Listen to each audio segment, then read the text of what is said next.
नमस्ते बच्चों, चलो नियुक्तिकरण वाले चैप्टर की रिवीजन करते हैं। हमारा ये चैप्टर कंप्लीट हो गया है। एक एक क्वेश्चन डिस्कस करते जाएंगे, साथ साथ में उसके आंसर्स देखते जाइएगा।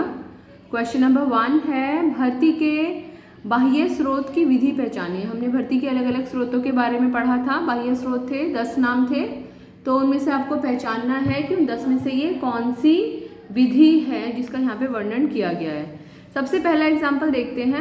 डब्ल्यू लिमिटेड उत्पादन प्रबंधक की भर्ती के लिए उत्पादन प्रबंधक, सबसे पहले तो आपको ये क्लियर होना चाहिए कि उत्पादन प्रबंधक संगठन के कौन से स्तर पर कार्यरत होता है।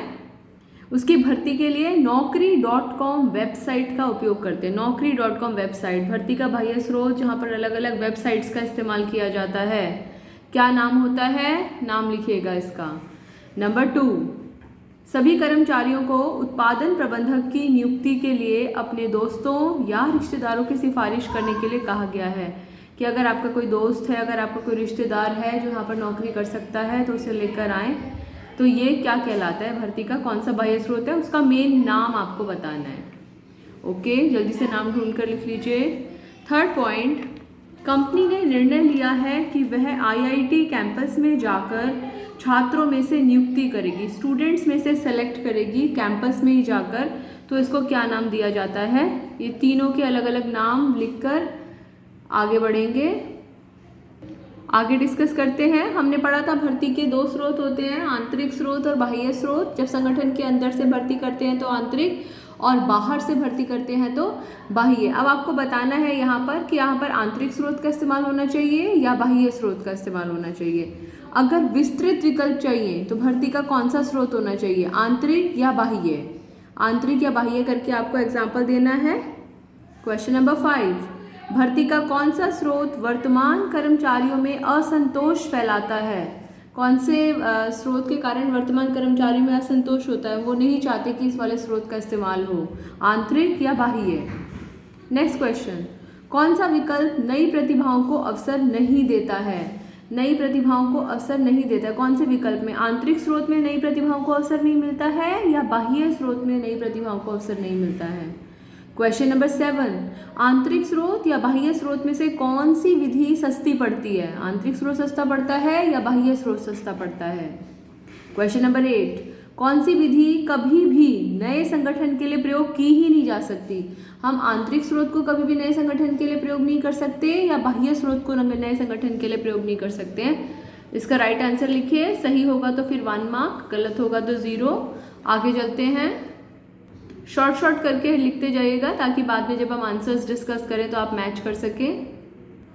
क्वेश्चन नंबर 9, किसी विशेष कार्य को करने के लिए व्यक्ति के वर्तमान ज्ञान और कौशल में वृद्धि। वर्तमान ज्ञान और कौशल, फोकस कीजिएगा।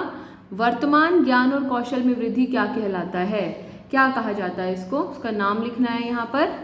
नंबर 10, आपको पहचानना है कि ये चयन है, ये प्रशिक्षण है या फिर विकास है। इन तीनों में से क्या नाम है वो आपको मेंशन करना है। एक एक करके डिस्कस करते हैं। जीवन वृत्ति आधारित प्रक्रिया, देखिए जीवन वृत्ति का मतलब है आपके कैरियर में, लाइफ में आपको आगे बढ़ने की में मदद करता है। चयन, प्रशिक्षण या विकास, तीनों में से कौन। बी पार्ट, सभी प्रत्याशियों में से सर्वश्रेष्ठ प्रत्याशी का चुनाव क्या कहलाता है। चयन कहलाता है, प्रशिक्षण कहलाता है या विकास कहलाता है। सी पार्ट, यह एक कार्य आधारित प्रक्रिया है। चयन एक कार्य आधारित प्रक्रिया है, प्रशिक्षण एक कार्य आधारित प्रक्रिया है या विकास एक कार्य आधारित प्रक्रिया है। डी पार्ट, व्यक्ति की पूर्ण रूपेण अभिवृद्धि के लिए आयोजित किया गया कार्यक्रम चयन कहलाता है, प्रशिक्षण कहलाता है या विकास कहलाता है। ई पार्ट, यह एक नकारात्मक प्रक्रिया है, लोगों की संख्या कम होती जाती है। चयन नकारात्मक है, प्रशिक्षण नकारात्मक है या विकास नकारात्मक है। आगे डिस्कस करते हैं, फटाफट इसको लिखते जाइएगा। 10th का ABCDE करके लिखते जाइएगा इसका आंसर। नेक्स्ट पॉइंट है, हमें बताना है कि किस तरह का प्रशिक्षण उचित रहेगा। हमने 3 तरह के प्रशिक्षण यहाँ पर पढ़े हैं। वैसे देखो, कभी भी एग्जाम में क्वेश्चन आए तो आप उसमें प्रशिक्षण में देंगे कि कार्यस्थल पर प्रशिक्षण उचित रहेगा या कार्यस्थल से परे उचित रहेगा। और कार्यस्थल पर प्रशिक्षण के आपने 2 नाम पढ़े हैं और कार्यस्थल से परे का आपने 1 नाम पढ़ा है, तो फिर वो दोनों ऑप्शंस आप लिखिएगा, कार्यस्थल पर और ये वाला प्रशिक्षण, कार्यस्थल से परे और ये वाला प्रशिक्षण। कार्यस्थल पर प्रशिक्षण के हमने 2 पढ़े हैं, संयुक्त प्रशिक्षण और प्रशिक्षणार्थी प्रशिक्षण।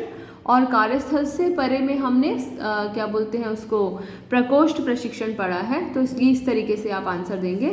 पहला है प्लम्बर का काम। प्लम्बर का काम कार्यस्थल पर या परे, और अगर पर है तो कार्यस्थल पर में कौन सा वाला। डॉक्टर, डॉक्टर को क्या होता है, पढ़ते हैं, कहीं पर ट्रेनिंग लेने जाते हैं, शैक्षणिक संस्थान और व्यावसायिक संगठन का समावेश क्या कहलाता है, कौन सा प्रशिक्षण है। मेन नाम जरूर दीजिएगा उसका, दोनों नाम चाहिए। तीसरा एस्ट्रोनॉट, सीधा स्पेस में भेज देंगे या कहीं ऐसी जगह पर ट्रेनिंग देंगे जहां पर वो सीख सके और फिर उसके बाद में वो आगे बढ़ सके। Number 4 engineer, same as doctor, doctor भी पढ़ाई करते हैं फिर सीखने जाते हैं, इंजीनियर्स पढ़ाई करते हैं सीखने जाते हैं। व्यावसायिक संगठन, शैक्षणिक संस्थान मिलकर क्या नाम आना चाहिए यहाँ पर। ओके, नेक्स्ट क्वेश्चन, किस प्रशिक्षण विधि में शैक्षणिक संस्थान और व्यावसायिक फर्म साथ मिलकर प्रशिक्षण कार्यक्रम आयोजित करते हैं, उस प्रशिक्षण विधि का नाम यहाँ पर आपको देना है। आगे चलते हैं। बताइए बच्चों, चयन प्रक्रिया में कितने चरण पढ़े हमने, कितने स्टेप्स पढ़े हैं चयन प्रक्रिया में। अपनी नोटबुक में वो पेज निकाल सकते हैं जहाँ पर आपने चयन प्रक्रिया करी है, अगर आपको याद नहीं है तो, और याद है तो भी एक बार वो पेज निकाल लीजिए। ओके, तो बच्चों चयन प्रक्रिया में 8 चरण हैं। कितने चरण हैं, 8 चरण हैं। और ये 8 चरण हम इस तरीके से याद रखेंगे। Peter M doc, Peter is PTER, इसी तरीके से लिख लीजिए जहाँ पर आपने लिखा हुआ है, याद करने में ये मददगार रहेगा।